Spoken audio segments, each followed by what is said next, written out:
సురాపానము చేసేవారు సురులు, సురాపానము చేయని వారు అసురులు.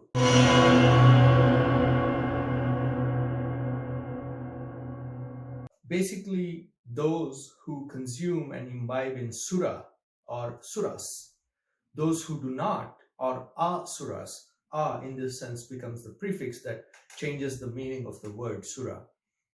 So Vedic Aryans, who were nomadic tribes who moved into Indian northwest India by the Indus River and everything, were big time into psychedelics and other mind-altering substances like sura, soma, and other herbs. So the original inhabitants of India who were living there did not imbibe in all of these things. So it was a distinction between the people who consumed things like sura and enjoyed those mind-altering states versus the inhabitants, original inhabitants who did not imbibe in such things. So that's the basic difference between suras and asuras.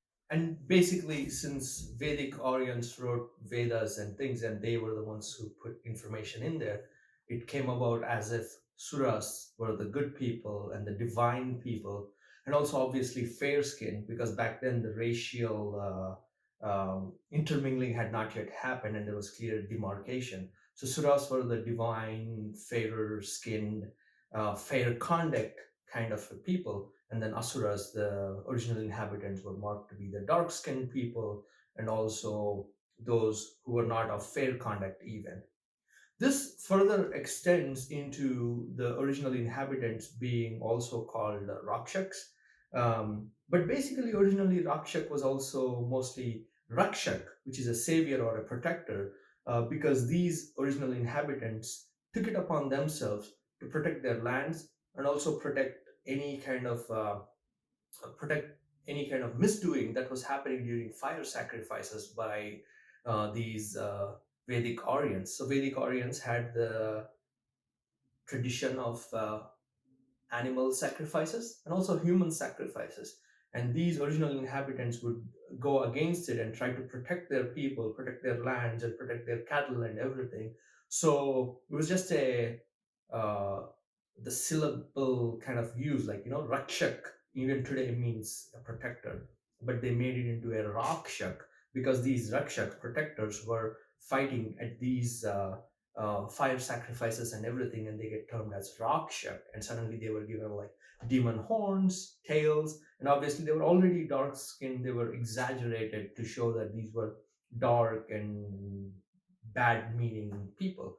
So even to this day, when in movies, mythological movies, like say again Ramayana, which I recently talked about in the prior video, one of the first things Rama does in his youth is a sage comes to take Rama and his brother, the favorite brother Lakshmana, to protect these sages when they're actually doing a yagna, a fire sacrifice. And in here it is shown as if these Raakshaks, these dark-skinned people, come and try to obstruct this fire sacrifice, and Rama and Lakshmana actually ward them off. It's also shown as if that these Rakshakas or Raakshaks, the demons, are trying to obstruct this penance by throwing blood into the fire and everything. But it's so untrue, or it's almost like a contradiction, because the original inhabitants did not have any kind of sacrifices where they were giving animals sacrifices or human sacrifices. So blood would not have been something they would have used to disrupt this yagna. In fact, it could have been the other way around. These sages, munis, and if they are Vedic Brahmins and Vedic Kshatriyas, Rama and Lakshmana, they were the ones who had fire sacrifices with blood poured into it, with detailed description of what kind of animal should be sacrificed to beget what kind of wishes, to ward off what kind of enemies, and also not just ward off, to gain power over enemies and all those things. So it's a little off.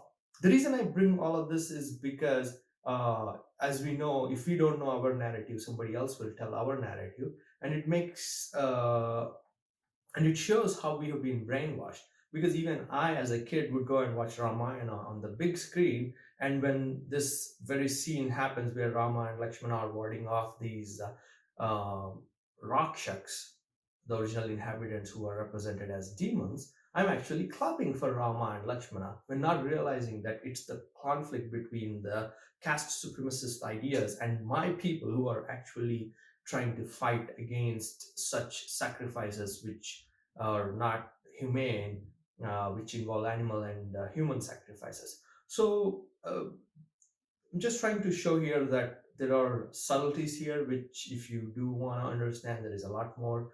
And it all helps to show how a storytelling and narrative building is a tool that supremacists keep um, to ensure that they are seen as the righteous, and actually those who fought for the right cause and were righteous are actually shown as demons, asuras. Hope this helped. It was just a little tidbit that I learned myself recently, so I thought I would share with all of you. Let me know if you have any questions. Bye now.